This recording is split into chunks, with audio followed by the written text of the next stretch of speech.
My name is Dan, and my life just turned upside down. I have an older half-brother, let's call him Mark, who's 5 years my senior. My father had Mark with a woman he was briefly married to, but their union fell apart when Mark was just a baby. They weren't a match, it's as simple as that. However, Dad remained a devoted father, sharing custody with Mark's mother. Fast forward a couple of years after the divorce, Dad met my mother. They locked eyes outside a quaint coffee shop, a scene straight out of a movie, and soon they were inseparable. After a whirlwind romance, they married, convinced they were soulmates. But not long after, the perfect picture cracked. Dad strayed, a short fling with a co-worker. He confessed, riddled with guilt, and Mom, she forgave him. They sought counseling, and believing a baby might fix everything, I was soon on the way. They liked to spin this as a romantic tale, but beneath the surface, things were far from perfect. They put on a show of blissful love, but at home, it was all an act. As a kid, I bought into their perfect facade, but as I grew, the reality became apparent. They also pushed me and Mark to excel in everything: school, sports, arts. You name it, we had to be the best. Mark thrived under pressure, landing a spot in a prestigious medical school. I, on the other hand, took a different path and pursued a business degree at an Ivy League. We succeeded, sure, but at what cost? When Mark turned 30, Dad decided it was time to settle down. He was with his girlfriend Lisa for many years. After a serious talk with his dad, Mark proposed to Lisa, and they were married within a year. They even had a child together. I wasn't close to Mark, so I heard most of it by ear. Earlier this year, Dad had the same amount of time to calm down to talk to me. I was already planning to propose to my girlfriend Emily, and soon did. She said yes, and life seemed good. Then, 2 months into our marriage, I found out about Emily's affair with Mark. It shook me to the core. I found out over the phone when she left a message in her jeans with Mark, planning their future as the dust settled on their current relationship. They waited until their commitments became less complicated, and then left us.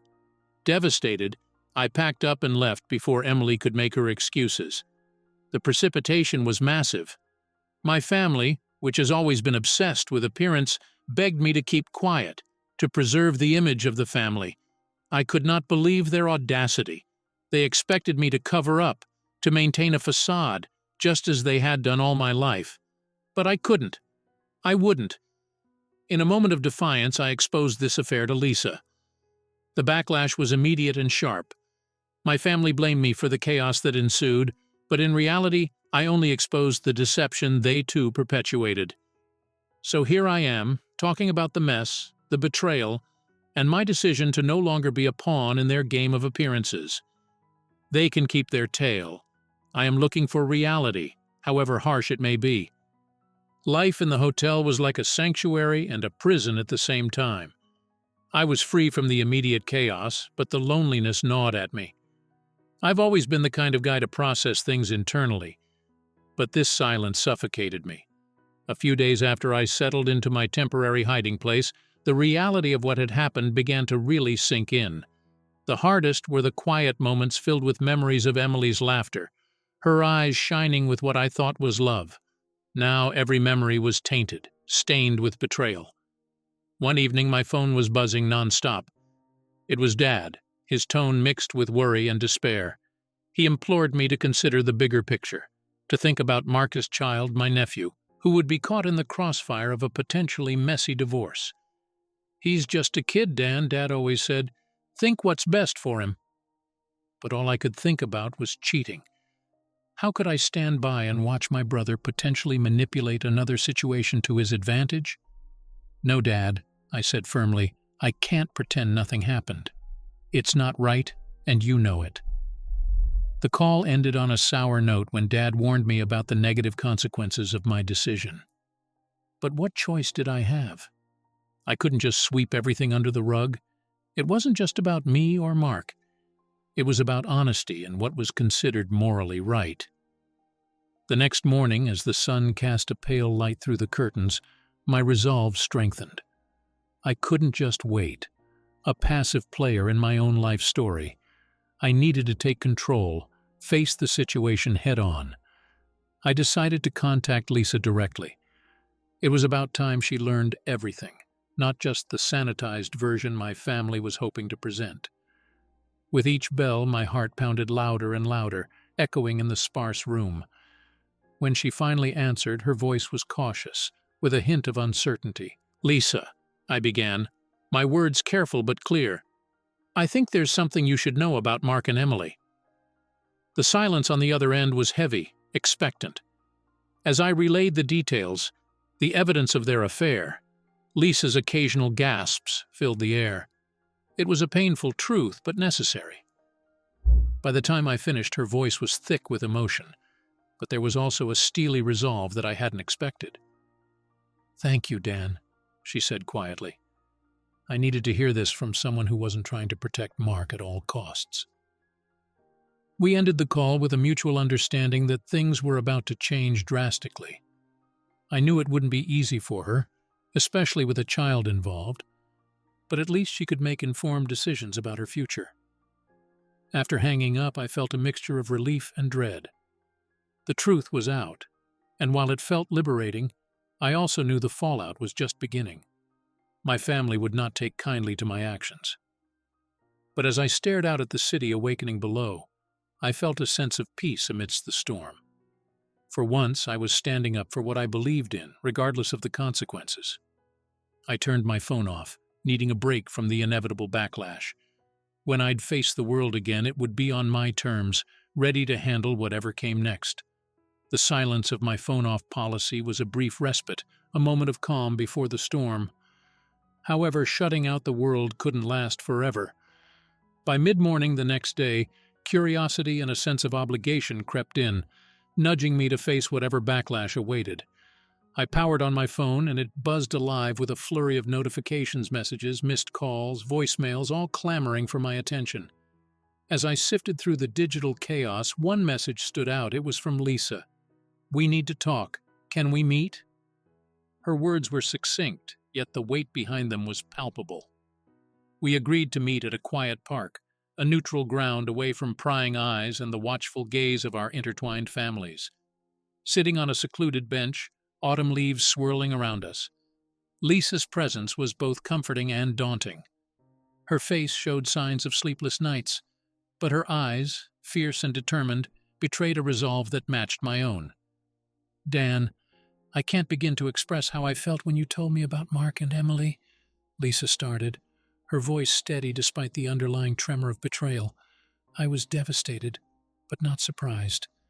It's like a part of me always suspected he wasn't being truthful.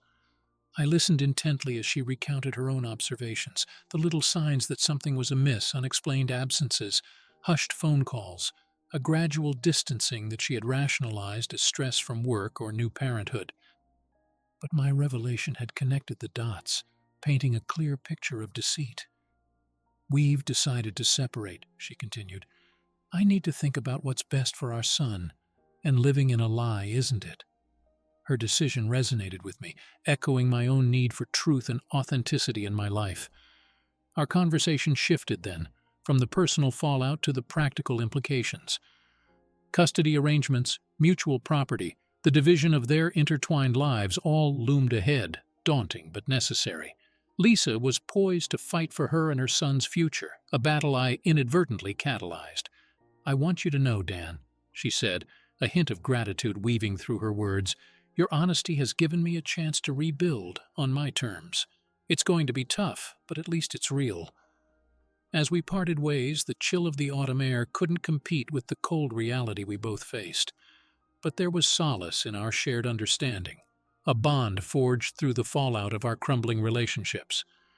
Returning to the solitude of my hotel, I reflected on the meeting. The path I had chosen was not easy, and the road ahead promised more challenges.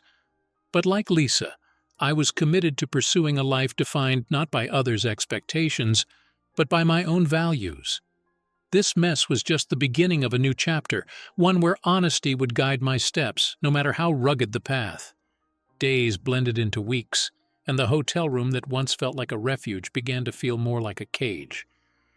My interactions with the outside world were limited to necessary exchanges, legal discussions, brief calls with friends who were still in the dark about the full extent of my personal turmoil, and the occasional unavoidable run-ins with family messages that I mostly left unanswered.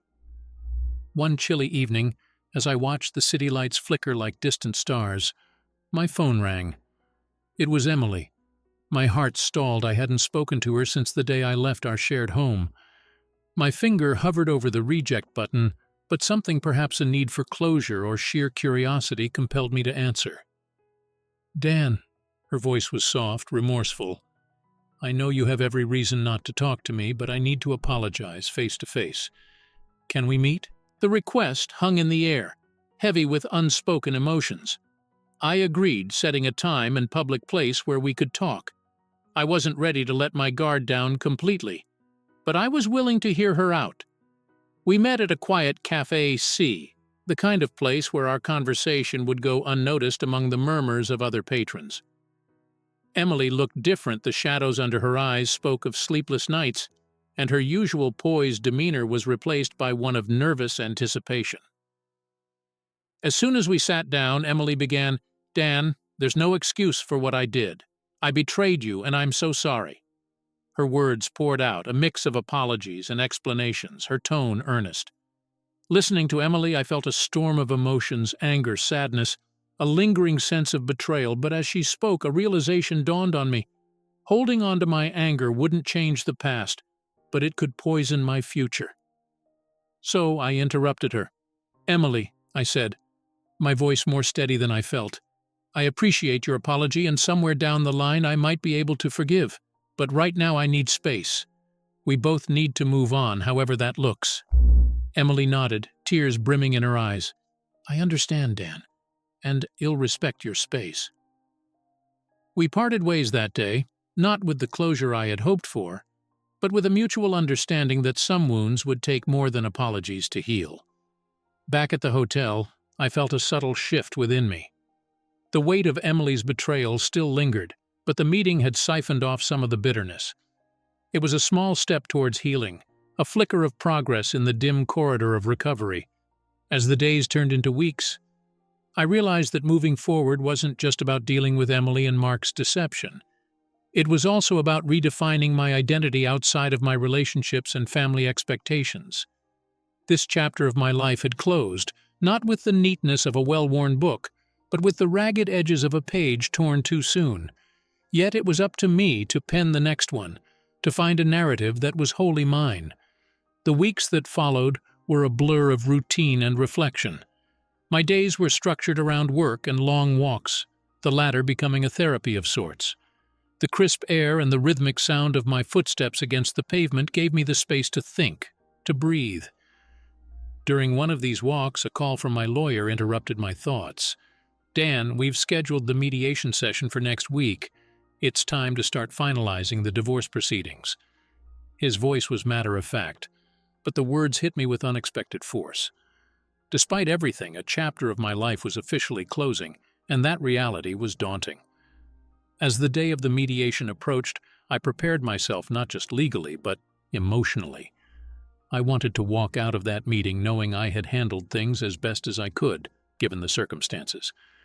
The mediation was held in a nondescript office, a neutral space for what was undoubtedly a charged affair. Emily was already there when I arrived, looking composed yet visibly tense. The mediator, a middle-aged woman with a calm demeanor, guided us through the process, ensuring each of us had our time to speak.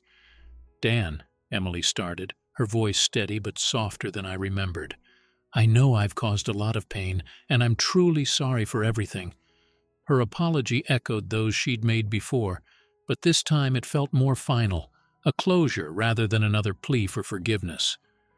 We went through the details of the settlement with clinical precision.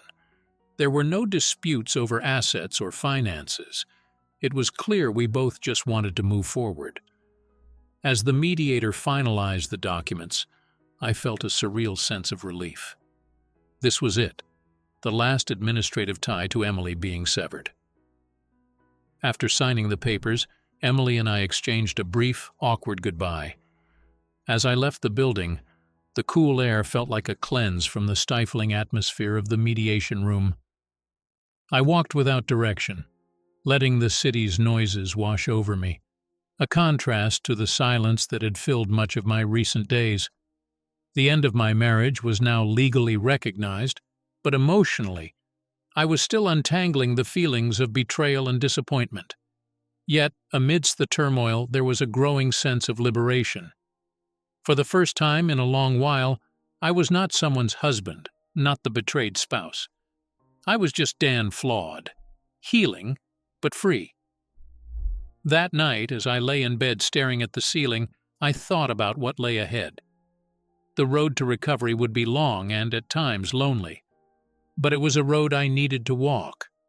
Tomorrow, I decided I would start looking for a new place to live, a space that was mine alone, a place where I could rebuild and redefine my life on my own terms. This was not just an end, but a beginning, and I was ready to see where it would lead.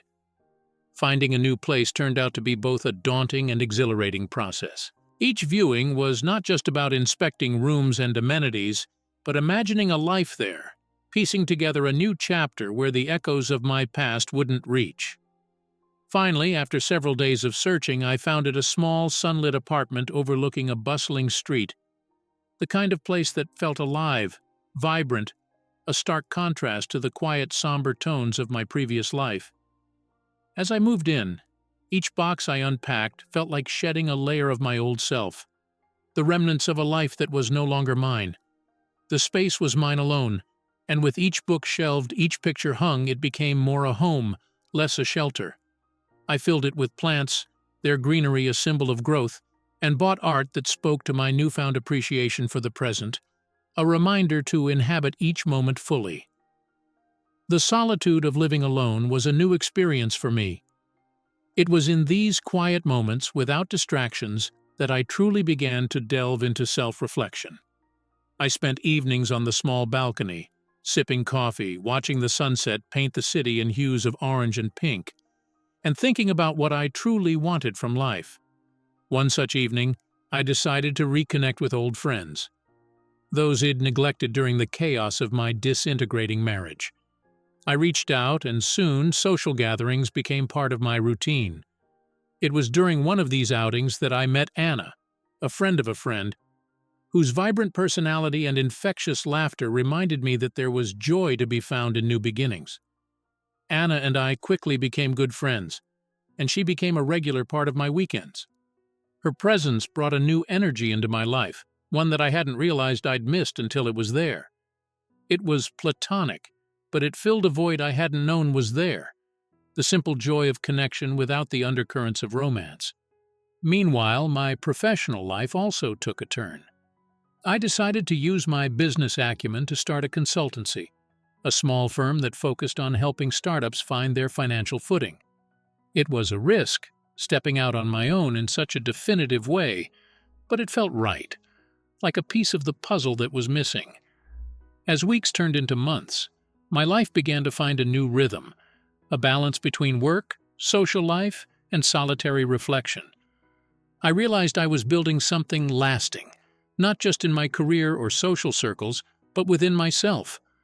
The pain of the past was still there, a distant echo, but it was no longer the defining element of my existence. Looking out over the city from my balcony, now a habit, I felt a sense of profound gratitude. Life had thrown me into the depths, but here I was, swimming, not sinking. And with every sunrise that filled my apartment with light, I was reminded of the promise I made to myself, to live fully, no matter what the previous day had held.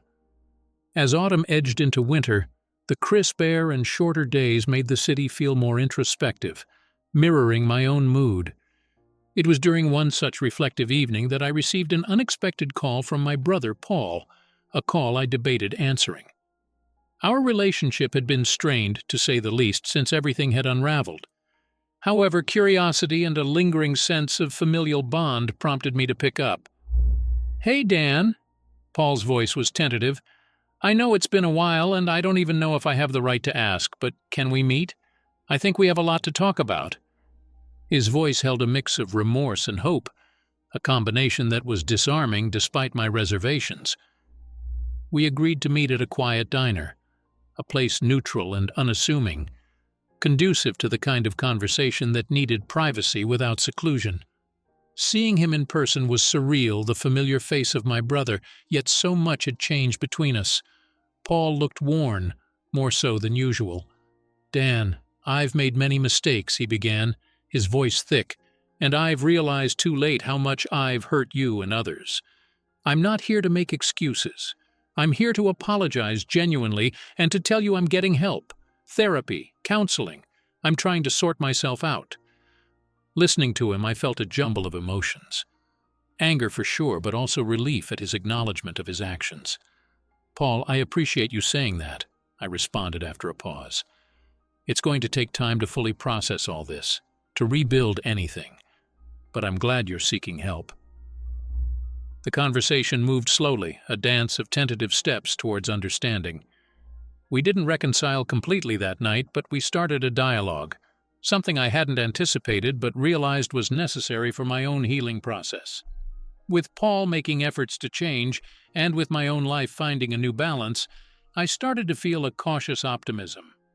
My consultancy was thriving, bringing with it challenges that kept me engaged and fulfilled.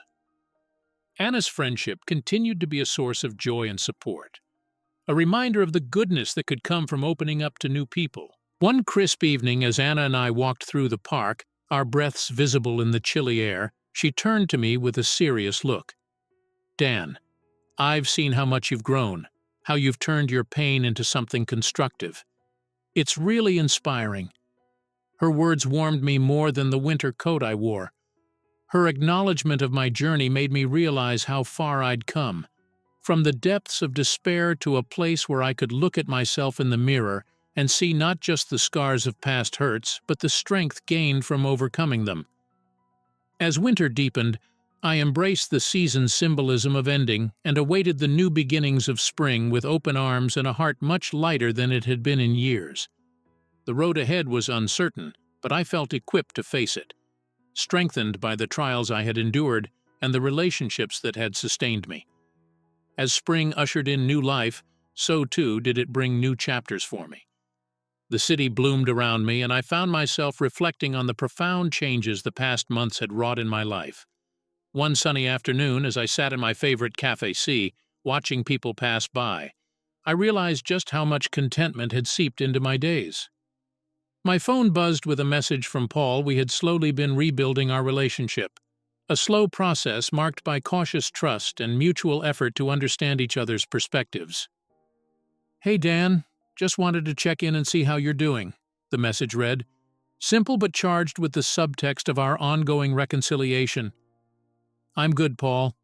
Let's catch up soon," I replied, a smile tugging at my lips. It felt good to reconnect, to heal old wounds. Later, walking through the park, I thought about the journey from darkness to light. I had not only survived but thrived, finding strength in adversity, peace in solitude, and joy in new beginnings. My consultancy was more than a business. It was a testament to my resilience, and my relationships, especially with Anna and the slowly mending bond with Paul, were sources of daily joy. As I sat down on a park bench, the warm sun on my face, a sense of peace settled over me. Life was unpredictable, often difficult, but it was also rich with potential. Looking ahead, I was ready for whatever came next, embracing each day with an open heart and an eager spirit. The past would always be a part of me, but it would not define me. I was moving forward, one step at a time, into a future filled with promise.